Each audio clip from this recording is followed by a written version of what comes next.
Bien, y en nuestro jueves de economía ya nos acompaña Arturo Claro, economista de Econsult. Arturo, ¿qué tal? Bienvenido a esta edición de Llegó la Hora. ¿Qué tal, José Francisco? Un gusto estar acá. Gracias por la invitación. Bueno, están pasando cosas en materia económica, pero bueno, tú además hoy apareció publicada una entrevista tuya en el Diario Financiero a propósito del informe de política monetaria del Banco Central. ¿Qué dice? Cuéntanos un poco a propósito de ese informe, porque da algunas cifras que uno dice, ya mira, está bien, pero también no es que está reflejando una realidad que es más o menos dura. Claro. Primero quizá una introducción sobre qué es el informe de política monetaria. El Banco Central, cuando una vez cada 3 meses, post su reunión de política monetaria, que es cuando sube o baja la tasa de interés, que esta tasa de interés que a la que le prestan los bancos, ¿verdad? Que al final la tasa que nos prestan a nosotros y que modifica toda la economía, después saca su informe de política monetaria que explica su escenario central. De qué es lo que va a hacer hacia adelante, si va a seguir bajando o no la tasa de interés, y eso depende de cómo evoluciona la inflación, cómo ve si la economía está creciendo o no, si está creando empleo o no, si es que van a seguir subiendo los precios mucho o no, y en base a eso toma su decisión. Entonces es un insumo muy importante, yo diría que prácticamente uno de los más importantes para todos los agentes financieros, económicos de Chile, porque da un panorama muy amplio de todo lo que está pasando globalmente. ¿Y qué es lo que nos dice? Básicamente, yo diría que el principal mensaje es que es como un cierre de capítulo de los grandes desequilibrios macroeconómicos que tuvimos entre el 2020 y 2023, que se fueron producto de la inyección de los retiros de fondos de pensiones, de las fuertes transferencias del Estado, el fuerte aumento del gasto público, y también que fue eso exacerbado con el COVID, con la guerra ruso-ucraniana, que causó una inflación muy fuerte. Y eso se ve en que, por ejemplo, el consumo que estaba muy disparado, el central ya muestra que volvió a sus niveles normales, que los niveles de ahorro o desahorro que se habían disparado porque no habíamos gastado todo, ahora está volviendo el ahorro privado, ahora las familias, los hogares chilenos están ahorrando lo que ahorraban normalmente. Y también que la inflación, que aún queda un poco para llegar a la meta, ya va a llegar en el corto plazo, ya el 2024 va a llegar a la meta. Entonces es un informe que dice un poco misión cumplida, aún queda, pero que se logró gracias a un gran trabajo del Banco Central resolver estos grandes desequilibrios que fueron muy grandes y grandes desafiantes para el Banco Central. Y esto nos permite, entonces ahora que se solucionó todo este problema, poner el foco en los nuevos desafíos que hay para la economía chilena. ¿Cuál es principalmente? El bajo crecimiento. El mismo Central estima un crecimiento tendencial, que él le llama, que es como el crecimiento que va a tener la economía en los próximos 10 años, como tentativo. Y dice que va a ser un 2%. Y llamémoslo esos números. ¿Pero 2% anual? Anual. Ya. 2% anual, claro. No, así no sería... Sí, no, muy poco. Muy poco. Pero 2% también es poco para una economía de mediano ingreso como la nuestra. Cuando Chile crecía y convergía a los países desarrollados, que eso significa converger a los niveles de bienestar de un país europeo, por ejemplo, que es lo que hacíamos, nos quedaba trabajo, pero es lo que hacíamos del 2004 al 2013, crecíamos al 4%, 4,5%, y ahí estábamos convergiendo esos niveles de riqueza. En ese entonces así pudimos aumentar la cobertura de educación, de salud y otros beneficios sociales. Pero crecer al 2% es lo mismo que hemos crecido en los últimos 10 años, que muchos ya han llamado la década perdida, que en vez de converger hacia los países desarrollados, estamos divergiendo, acercándonos a países más de ingreso medio, como una trampa de ingreso medio. Entonces, en suma, se solucionaron grandes problemas macroeconómicos que eran de coyuntura, que es lo que estuvimos acostumbrados todos estos años, ¿verdad? Inflación, salarios que se depreciaban, hogares chilenos que eran más pobres. Eso está normalizando y ahora podemos poner el foco en este nuevo desafío que es el crecimiento. O sea, en resumen, ya lo que refleja el Banco Central es que se terminaron las consecuencias económicas de lo que implicaron los retiros de fondos previsionales, lo que fue el IFE, es decir, todas esas causas internas, bueno, también la pandemia, evidentemente, todas esas causas internas y externas que desequilibraron fuertemente la estabilidad y la salud financiera o económica de nuestro país. Claro, igual se está solucionando los problemas, pero van a quedar cicatrices. A ver, cuéntanos. Por ejemplo, los salarios ya se vieron castigados y son, en términos reales, más bajos de lo que hubiesen sido si no hubiese habido todo esto. Claro. O sea, los salarios no volvieron a su nivel que debiesen tener. También, acá los expertos en pensiones saben más, pero también las pensiones claramente son más bajas de lo que hubiesen sido porque sacamos plata de los fondos de pensiones. Y también... y las tasas también de los créditos. Y las tasas de interés todavía no bajan. O sea, estamos solucionando el problema, pero las tasas de consumo siguen altas, las tasas para las empresas, para las pymes, están teniendo más problemas para financiarse. Y también bueno, a nivel global, pero las tasas de crédito hipotecarios, porque depende más de las tasas externas, también siguen altas. Entonces la economía sigue castigada, es probable que aún veamos un poco de ajuste, pero los desequilibrios se están solucionando, pero yo diría que es como una jarra que se rompió y la volviste a armar, pero quedó con cicatrices, no quedó perfecta. Y ahí a propósito, por ejemplo, de las tasas de interés de lo hipotecario, porque eso además tiene un montón de consecuencias en la vida social, ¿verdad? ¿Es posible volver a ver, o de qué depende volver a ver tasas como las que veíamos del 2% y no del 6%, que uno dirá, bueno, suena poco, pero en el agregado es muchísimo, sí. Sobre todo si uno va pagando dividendo mes a mes, entonces al final se dispara. Bueno, esto quizás es un poco más complicado, pero igual se puede explicar más en simple. Las tasas de crédito hipotecario las tasas de interés las puede dividir entre corto plazo y largo plazo. Las de corto plazo dependen mucho de la tasa que fija el Banco Central. Esas serían las tasas de consumo, las tasas también de corto plazo que son las que se financian las empresas. Entonces esas se mueven no uno a uno, pero muy parecido a lo que anuncia el Banco Central. Las tasas de interés de largo plazo, unas de 10 años, de 20 años, como un crédito hipotecario, ¿verdad? Porque así yo pago mi casa en 20, 10 años, 30 años incluso. Claro. Compiten a nivel global. ¿Por qué? Porque es más riesgoso endeudarse por 20 años, prestarle a alguien por 20 años. Entonces, a nivel global las tasas compiten. Y entonces también hay un factor muy importante de las tasas afuera. Y también, entonces, la Reserva Federal sigue con las tasas altas en Estados Unidos, el Banco Central Europeo sigue con las tasas altas. Entonces, un primer factor, si es que queremos volver, que es poco probable, a tener las mismas tasas bajas de hipotecario, es que bajen en el escenario externo. Aún así, si es que llegasen a bajar, uno de los factores es tasas externas, pero también otro es la profundidad del mercado de capitales, que eso puede sonar muy extraño, pero que en el fondo es la cantidad de fondos que hay en la economía chilena para prestar. No. Y eso con los retiros de fondos de pensiones se vio muy disminuido. Porque esa plata se sacó, ya no se puede prestar, y ahora se fue de la economía. Entonces, como hay menos fondos para prestar, es más caro prestar. ¿Y en qué se traduce eso? En tasas de interés más altas. Entonces, y para agregar, un último, también es el riesgo país. Si es que, por ejemplo, hay mayor riesgo de default, se traduce en que se considera un país más riesgoso. Por ejemplo, Argentina en los últimos años tiene un riesgo país gigantesco y las tasas de crédito hipotecario en términos reales en Argentina prácticamente no hay. Entonces, aunque lleguen a bajar las tasas de interés en el escenario externo a lo que eran el nivel antes, igual dado que el mercado de capitales es menos profundo porque sacaron plata, claro, y porque el riesgo país aún no se recupera al 100%, igual no volveríamos a ver las mismas tasas de interés bajas, pero igual debiésemos esperar. Ahora en noviembre llegaron a un pic, a que dado que afuera están bajando, empiezan a bajar un poco. Oye, Arturo, y a propósito de...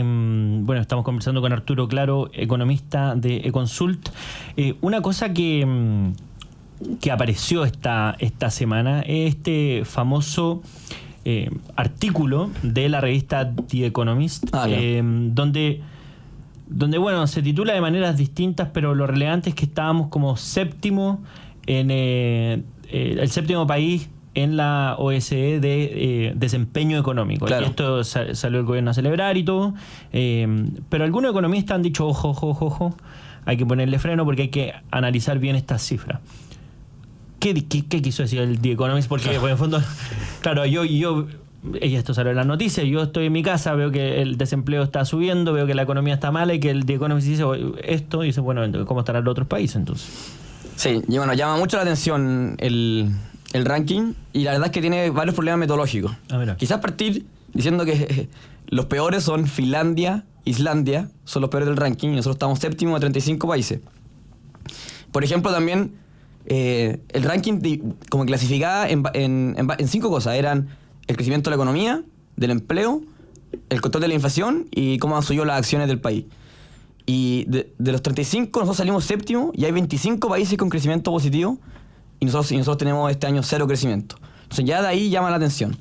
Y el único, en el ítem donde mejor nos va, porque además es raro, porque en todos los ítems salimos 15, 25, por ahí, en el único que nos va cercano a séptimo es en creación de empleo, y que salimos sexto. Entonces igual habría que ver cómo ponderaron cada uno para llegar a séptimo, pero porque el promedio nos da mucho más abajo, 15.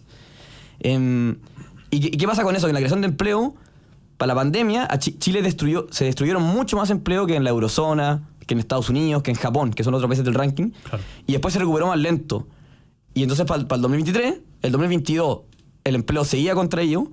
Entonces el 2023 tiene una base de comparación mala, y por eso entonces tenemos más empleo en creación anual. Pero si uno compara con el inicio de la pandemia, estamos peores que los otros países. Solo que pasa que la base de comparación 2023-2022 era más mala. Entonces tiene varios problemas metodológicos. Al final, yo creo que la variable que más te muestra es la de crecimiento económico, porque es cuántos más ingresos crearon, cuántos subieron los salarios reales de la familia. Y en esa hay 25 países que crecieron este año y Chile es de los pocos de los colistas que no creció. Y cuando se habla de esta cifra de crecimiento económico, una cosa que me llama la atención y que además, bueno, es difícil de calcular en tiempo real, pero en el fondo, la torta de la economía se divide en las personas que habitan en ese país. Y cuando nos da las cifras de crecimiento, no está dividida por la cantidad de personas que están en ese país, porque eso puede aumentar de un año para otro. Es decir, ahora vamos a crecer el 2023 0%. Pero si es que hay más personas viviendo en nuestro país, significa que no es que estamos estancados. Claro. Estamos empobreciéndonos. Obviamente la economía nominal sigue produciendo lo mismo, ¿verdad? O realmente sigue produciendo lo mismo. Pero se divide en mucha más gente. Así es. Y eso es, claro, eso es el ingreso per cápita. Claro. Y las proyecciones del INE es que este año la población creció un 0,7%. Entonces el PIB per cápita, el ingreso per cápita, al final el ingreso que teníamos en relación a todo el producto, cayó un 0,7% si es que finalmente se da el resultado del Banco Central y el INE. Y eso significa que relativamente, como dices tú, somos más pobres a finales de este año de lo que éramos el 2022. Oye, Arturo, a propósito de estos temas que, bueno, está relacionado con el ranking del The Economist también, ¿en qué situación está el empleo actualmente? Porque hemos visto distintos factores, sobre todo índices de desempleo, pero hay algunos economistas que dicen, especialmente David Bravo, cuando dice, mira, hay que decir que estamos en una emergencia laboral. Entre otras cosas, también hay una crítica, así lo interpreto yo al menos, a la forma en que se mide el desempleo, que es una encuesta, y sobre todo cuando hay formas censales de saber la información real. Es decir, por ejemplo, cuántas personas están contratadas con contrato formal en la AFP, cuántas personas están contratadas en el Estado, que tenemos el dato del gobierno central, pero no en todas las reparticiones públicas, lo que podríamos tener. Y claro, la informalidad habría que ser una cuestión más de encuesta. Pero ¿en qué estamos actualmente? Claro. Igual yo separaría la discusión en esas dos, que uno puede ver el dato administrativo o los datos de la encuesta, porque incluso viendo los datos de la encuesta, el mercado laboral está muy débil. ¿Cómo claro, aunque sea un mal instrumento. Aunque sea, claro. Igual habría que ver... claro, hay que ver qué instrumentos hay, pero igual con la encuesta, ¿qué es lo que pasa? Lo que pasa es que la tasa de desempleo, ya por sí sola, que pregunta si usted trabajó la semana o no, la semana pasada o no, y si uno dice sí, trabajé una hora, ya queda como ocupado, igual esa está en los niveles más altos desde el 2010, que es la nueva serie de datos estadísticos, y ha ido al alza en los últimos meses. Eso es parte también del trabajo que ha hecho el Banco Central para enfriar la economía. O sea, no hay que olvidar, no podemos separar eso, sí. Pero de nuevo, lo que hablábamos al principio del programa, esto también es consecuencia, es pagar los platos rotos de todos los desequilibrios macroeconómicos que tenemos. Entonces el desempleo va al alza, de los más altos, pero además lo que pasa es que hay menos gente participando en el mercado laboral de lo que hacía antes. Antes, para volver, y eso se ve ¿en qué? En la tasa de ocupación, que al final es la cantidad de gente que trabaja por sobre toda la población. Yeah. Y para volver a los niveles pre-pandemia, aún faltan crear 400.000 empleos, eso es mucho. Mes a mes, en promedio histórico, cuando íbamos bien, se creaban 20.000. O sea, nos faltarían 20 meses para recuperar esos niveles, recién. Pero lo que pasa es que no estamos creando esos empleos. Claro. En el margen, de hecho, si uno saca el promedio de los últimos 3 meses, se crearon 0 empleos. Entonces, no está avanzando la tasa de desempleo al alza. ¿Cómo fue esa cifra? No entendí. Uno se saca... En general, para tratar de ver un poco la volatilidad de mes a mes, sí, yo me fijo más en el promedio de los últimos 3 meses. ¿Ya? Entonces, si uno ve, por ejemplo, hace 3 meses se destruyeron empleo, en los últimos 2 meses se crearon, y uno saca el promedio de esos 3, ha sido 0. O sea, se han agregado 0 empleos en los últimos 3 meses. Claro. O sea, la brecha está alargando, no estamos recuperando, y eso que la población sigue creciendo. Entonces, ¿qué es lo que dice esto en el fondo? Es un mercado laboral muy débil, en donde también se ve que los avisos laborales, que al final es lo que las empresas están buscando de trabajo, también están muy bajos, los despidos por necesidades de la empresa están aumentando, eso te habla que hay debilidad económica, y donde para recuperar la tasa de ocupación faltan 400.000 empleos. Entonces, claro, es un mercado laboral bien débil, y que es uno también de los grandes desafíos en los próximos 2 años a recuperar, porque como dice David Bravo, es verdad que esto suena a emergencia laboral. Y hay una pregunta cuando quizás son dos cosas que estoy relacionando y no tienen relación. Yo no soy economista, pero por eso estoy preguntando. Pero uno analiza, ya, el crecimiento económico es cero. Estamos produciendo lo mismo que el 2022. Pero el tamaño de nuestra economía en comparación a la prepandemia, ¿está parecido, más bajo, más alto? No, está más alto. Ya, está más alto. Pero hay 400.000 empleos que no se crearon en el fondo. Claro, que igual igual se pueden haber creado más empleos. se crearon más empleos, sí, porque lo que hace es que hay una tendencia al alza, porque la población sigue creciendo. Pero 400.000 personas, ¿tanto así? Sí. No, mi pregunta es, si en el fondo, si con menos personas estamos produciendo lo mismo, también... No, se han creado mucho más empleos. Ya, perfecto. O sea, se han creado más empleos que pre-pandemia. O sea, no mucho más, pero se han creado más empleos. Ya, perfecto. O sea, Solo que la tendencia es que tiene que ir al alza. Al final uno ve cómo iba creciendo el empleo pre-pandemia y uno tira la recta y estamos mucho más abajo de lo que debe estar. Siendo que la economía ya está en los niveles que debe estar, en sus niveles tendenciales. Que eso es como al final lo que recalcó el Banco Central, que discutíamos al principio, que cerramos esas brechas, volvimos a los niveles normales, que son los niveles tendenciales, se le dice. Pero el mercado laboral, por otro lado, no ha vuelto a esos niveles tendenciales, está mucho más abajo. ya, pero entonces reafirmo mi punto, que en el fondo estamos produciendo más con menos personas. Sí. Y eso también es un desafío como para el mercado laboral. Digo, claro. Que algo te está diciendo que la economía está creando riqueza sin recurrir a la creación de empleo. Efectivamente. Y al final, bueno, el trabajo es lo que te crea, son los salarios, es un ingreso estable para la familia, que se llama, y eso se traduce en un ciclo más virtuoso que pueden apoyar más empresas, más pymes, y eso hace que la economía se reactive.